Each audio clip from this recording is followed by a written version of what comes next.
فيلمنا بيبدأ مع الضابط بول سنة 1999 في لوريزيانا في دار رعاية، وهو بيتفرج على فيلم توب هات وبيبدأ يعيط، فبيحكي لزميلته إيلي إن الفيلم ده فكره بحياته سنة 1935 لما كان شغال ضابط إصلاحية في سجن كول ماونتن، وبيحكي لها إنه كان المسؤول عن عنبر المحكومين عليهم بالإعدام، وإنه كان بيشرف على كل عمليات الإعدام اللي بيتم، وإن العنبر ده كان بيتسمى بالميل الأخضر لأن أرضية العنبر كان لونها أخضر فاتح. وبترجع أحداث الفيلم لسنة 1935 وبول ضابط شاب ومعاه مساعدينه دين وهاري، وهم بيستقبلوا جون كوفي اضخم سجين شافوا بول في حياته، وبيدخلوا زنزانته وبيرجع مكتبه ويقرا ملف جون واللي كان مكتوب فيه ان في يوم بتختفي الطفلتين كيتي وكورا من بيتهم، ووالدهم كلاوس بيدور عليهم وبيلاقي اثار دم على عتبه البيت، فبيبلغ البوليس على طول ويبدا بحث عنهم مع اهل المدينه لحد ما بيلاقيهم ميتين على رجل جون وهو بيعيط وبيقول انه ما قدرش يساعدهم، وبيتم القبض عليه بتهمه اغتصابه وقتل البنتين. وبيقدم بول تقريره لهال مورس رئيس السجن اللي مراته ميليندا بتعاني من نوبات صرع شديده، واللي بيطلب منه نتوصل ببيرسي شويه بسبب انه ابن اخت مرات حاكم الولايه وانه مش ناقص مشاكل مع الحاكم، وكده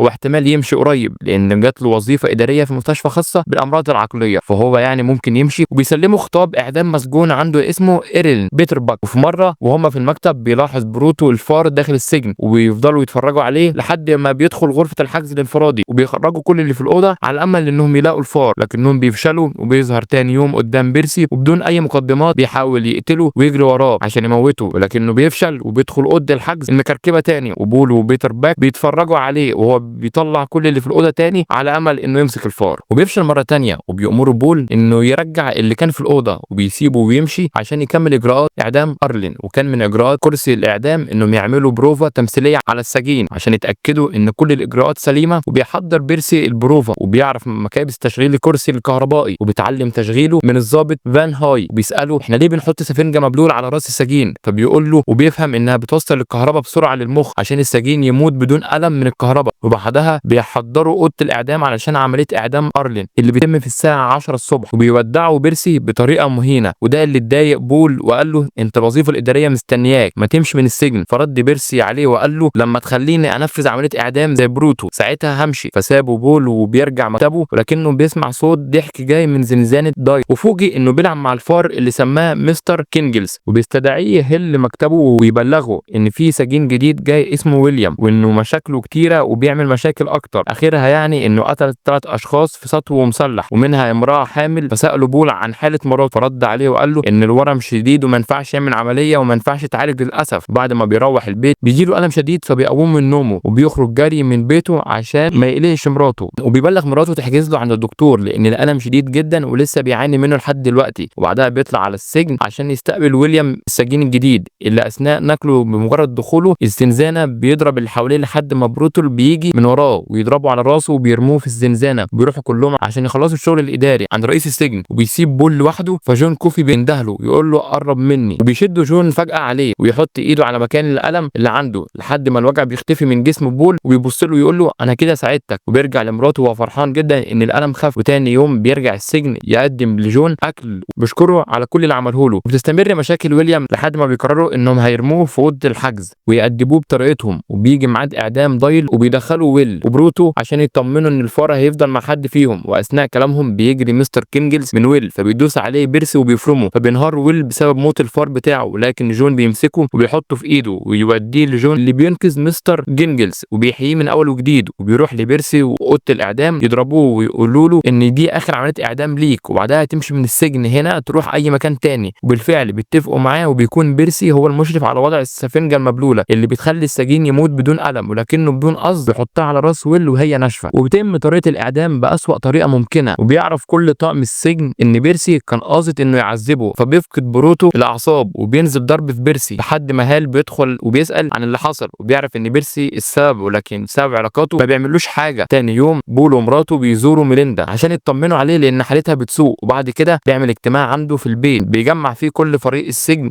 ما عدا بيرسي، وبيقول لهم انه قرر يخرج جون كوفي من السجن ويوديه لميليندا عشان يحاول يساعدها بطريقته. وبيبداوا في تنفيذ خطتهم انهم يحطوا منوم في بيبسي ويدوه لويليام ويرموا بيرسي في اوضه الحجز. وبيخرج جون من السجن وبيروحوا لبيت هال اللي بيخرج لهم، فبول بيفهموا ان ممكن يساعد مراته فبيسيبه يطلع لها وبيقرب منها فعلا، وبيقدر جون انه يشفيها بطريقه. وبيرجعوه السجن يفتحوا باب الزنزانه على بيرسي وبيقولوا له جه الوقت انك تسيب فيه السجن. وبيخرج بيرسي من الزنزانه خانه، ولكن بيمسكوا جون وبينقلوا التعب اللي كان فيه بطريقته وخلاه زي المنوم مغناطيسيا، فمشي لحد زنزانه ويليام ورفع مسدسه وضرب ويليام بكل الرصاص اللي كان فيه. فجون قال لبول انا عاقبت الاتنين ببعض لان شفت اللي عمله ويليام، حتى هات ايدك اوريك. ويليام عمل ايه ومسك ايد بول بطريقه ما، ورى ان ويليام كان صاحب كلاوس والد البنتين اللي ماتوا، وان هو اللي اغتصبهم وقتلهم ورماهم، وان جون كان بيحاول يشفيهم زي الفار وميليندا لكنه فشل وبيتم التحقيق في قتل ويليام. لكن بيرسي بيبقى فقد عقله وبيروح مستشفى الامراض العقليه ولكن كمريض، وساعتها بول ايقن براءه جون وعرض عليه انه يهربه من السجن لو يحب، ولكن جون قال له انا يعني شايف ان انا اموت لان انا تعبت من الوحده ومن العالم. فساله بول ان كان ليك امنيه اخيره اقدر احققها لك. قال له انا عمري ما اتفرجت على فيلم سينمائي. فبيشغل له جون فيلم توب هات ويتفرجوا كلهم على الفيلم، وتاني يوم بيجي ميعاد اعدام جون كوفي وهو على كرسي الاعدام، وبيطلب منه ما يغطيش وشه لانه بيخاف من الضلمه، وبتتم عمليه الاعدام وبتكون دي نهايه القصه اللي بيحكيها جون لزميلته في دار الرعايه. وقال لها انه بعد كده طلب نقله لسجن الاحداث، وبتقول له الاحداث دي كانت سنه 1939 ودلوقتي احنا سنه 1999، يعني انت عايش بقالك كتير قوي. قال لها انا عايش بسبب معجزه شفائي اللي كانت على يد جون، وانا عشت كتير ولسه عايش اكتر علشان اشوف كل احبابي بيتوفوا زي ما شفت مراتي وابني وزمايلي بيموتوا كمان. لسه هعيش واحضر جنازتك وجنازه كل اللي عرفتهم في حياتي. يمكن يكون ده عقاب ليا، انا سبت جون يتعدم ظلم واتمنى ان ارتاح قريب عشان اقابل كل احبابي.